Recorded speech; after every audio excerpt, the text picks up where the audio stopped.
Hello guys and welcome to today's video. Today I'm gonna tell you 5 things I hate about this car. 308, you've already seen it in the videos. It's my mother's car and it's my car for this weekend because she's in London and she filled the car totally up so I can drive it right now, and I'm gonna tell about a few things I don't like about it. Well, for starters, I think this is a pretty good car. It's a nice car, I like it. But there are some things that I really hate, and one of them is the traction control. Well, you can turn it off and I'll show it for you. I'm gonna start the car up. As you can see, it starts up very smoothly. And you can turn off the traction control and then it will say it's deactivated. Everything goes fine. But now is when the misery starts. When you hit 55 kilometers an hour, which I will do pretty soon, it says it's activated again. And what does that mean? That you cannot deactivate the ESP on this car, the traction control, above 55 kilometers an hour. I can now deactivate it again. Once I go above 55, it will activate again. So here I'm not gonna floor it because this is a little bit of a shitty road. And now I'm gonna floor it again. Not floor it because the engine is still cold. But above 55 it says I'm back on again. Here it is. And it doesn't matter, I press the button, it will not deactivate. So yeah, I think that is, just stupid. I don't get it why they will not let you turn off the traction control. I mean, what's the freaking point of that? It will activate above 55 kilometers an hour. They said it's for safety. I get that because the Peugeot drivers, they are the most, sportive drivers. But still, I think we can make the choice by ourselves. The car doesn't have to make them for me. This is the reason I would never want to own this car, because I want to be able to turn the traction control off all the times. And this is just a shame that you can't do it. I think it's just ridiculous. But yeah, it is what it is. I think you can reprogram it. But it's not my car, so I'm not gonna do it. My BMW can do it, so I'm happy. So yeah, the next thing I hate about this car, that is this gear knob. And you may think, well, what the hell is wrong with it? It looks nice, and it does. I mean, it's a metal. It looks pretty, high standards. It looks pretty nice. But the problem is in the summer and in the winter. The problem is in the summer, when this car is beneath the sun, this piece gets super hot. And because, it's a gear knob, you have to touch it regularly. But it's too hot to touch, really. It's shifting gear and blowing your hand because it's just too hot. And in the winter, it feels like holding an ice cube because the metal, it reacts to the temperature. And when it's really cold, like freezing outside, it feels like you're holding ice, and it's just, not fun to, hold the gear shifter.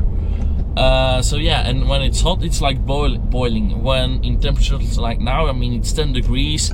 It's a little bit cold to the touch, but nothing, nothing that bothers me. Now it's not a problem. But in the summer, when the temperatures are extreme, or in the winter when they are also extreme, then it's just, not fun to touch. My mother puts a sock over it to not see it, to not feel it. But yeah, still.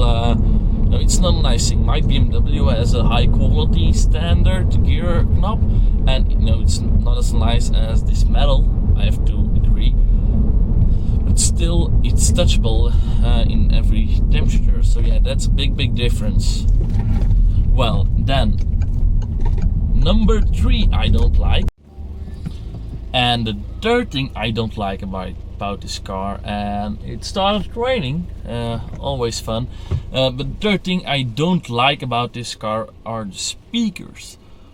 I'm not gonna tell they are terrible, but they are below average, I have to say. Below average of the new cars, at least. My 10-year-old BMW has, in my opinion, way better speakers with way more bass. When you turn these on to the maximum bass and about 80%, they start rattling.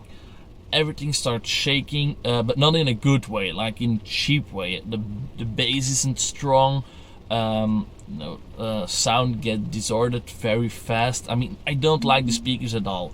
For normal average users, they are okay, they will be good enough, but for me they are not what they're supposed to be. They are just not that good. They are the bass speakers, but still, I mean, for a car that came out in 2014, these speakers they feel like they belong on a cheap 2004 Nissan or something like that, but not on a brand new Peugeot. I mean, Peugeot really stepped up their game, but I still think the stereo speakers, they are still a level too low for this car. They're really not good. If you want to get this car, you should upgrade to the higher spec versions. I don't know if they sound much better, but at least don't get the standard one like we did, because they sound crap. Well, the fourth thing I don't like is actually about the system, and I'll show you immediately what I mean. Oh, please stop raining.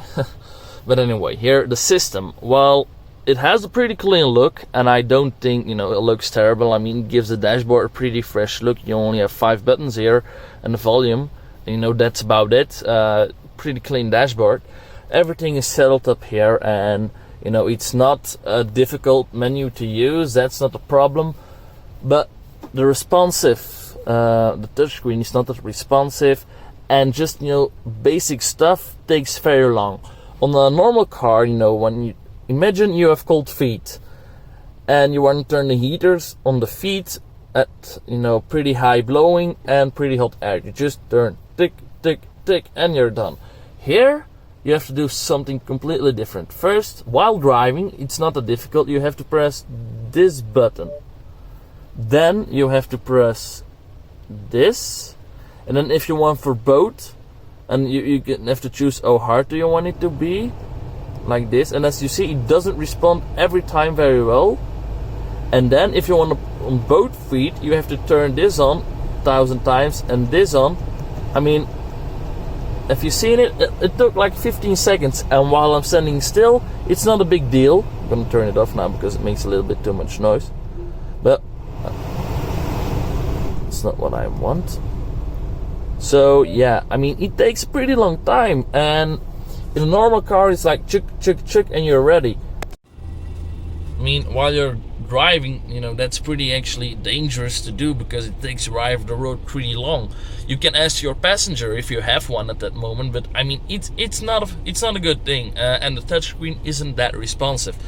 So I think Peugeot, if they should have fitted a better touchscreen and maybe just a little bit more buttons on the dashboard, that would help a lot.